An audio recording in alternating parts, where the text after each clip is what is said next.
আসসালামু আলাইকুম প্রিয় দর্শক, আজকে আপনাদের সামনে একটি ভিডিও নিয়ে আসছি।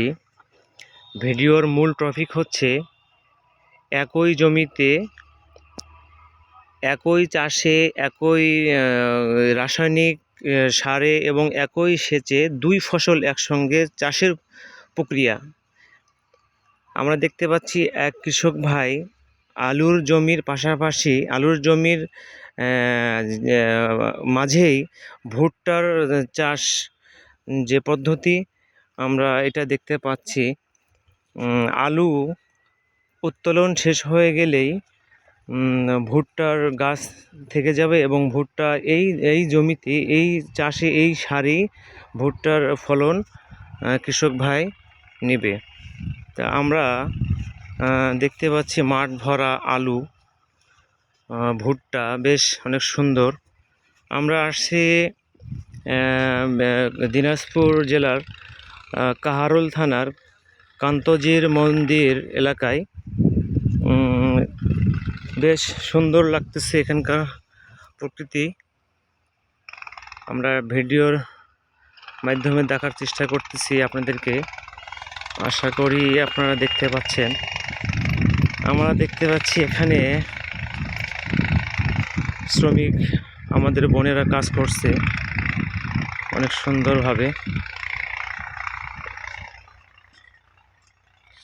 আমরা দেখতে পাচ্ছি কৃষক ভাই এখানে, দেখি ভাইয়ের সঙ্গে একটু কথা বলি। ভাই কি বলে? ভাই আসসালামু আলাইকুম। ভাই আসসালামু আলাইকুম। ভাই এই চাষ কি আপনি করছেন? জি। আপনার এই আলু কি আলু এটা আপনার? এটা গ্যানোলা গোল। গ্যালোনা গোল, তাই না? হ্যাঁ। আপনার এই আলুর মাঝে দেখতেছি আপনার ভুট্টার এটা কি একই চাষে একই মানে সারে একই সেচেই? একই সমান করবে।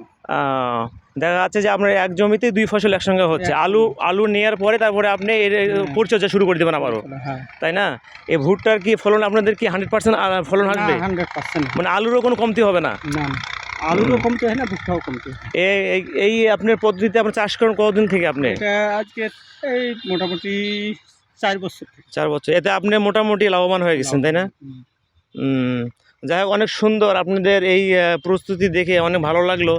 আশা রাখবো যে আগামীতে আপনার মতো আরও অনেক কৃষক ভাই আমাদের দেশে এরকম নতুন নতুন কিছু চিন্তা ভাবনা করে আমাদের দেশকে আরও উন্নত করার চেষ্টা করে। এটাই আমরা আশা ব্যক্ত করবো। আসসালামু আলাইকুম, ভালো থাকবেন।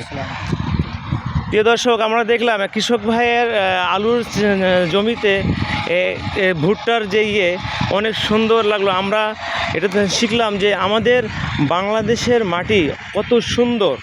আমরা একটু মেহনত করলে, একটু পরিচর্যা করলে এক ফসলেই কত প্রকার আমরা সবজি আমাদের দেশে আমরা উৎপাদন করতে পারি। এতে করে বাংলাদেশের চাহিদা পূরণের পরে আমরা বৈদেশিক মুদ্রাও আমরা অর্জন করতে পারি। ঠিক আছে, আজকে এ পর্যন্ত। আগামীতে অন্য কোনো ভিডিও নিয়ে আসবো ইনশাআল্লাহ। আসসালামু আলাইকুম।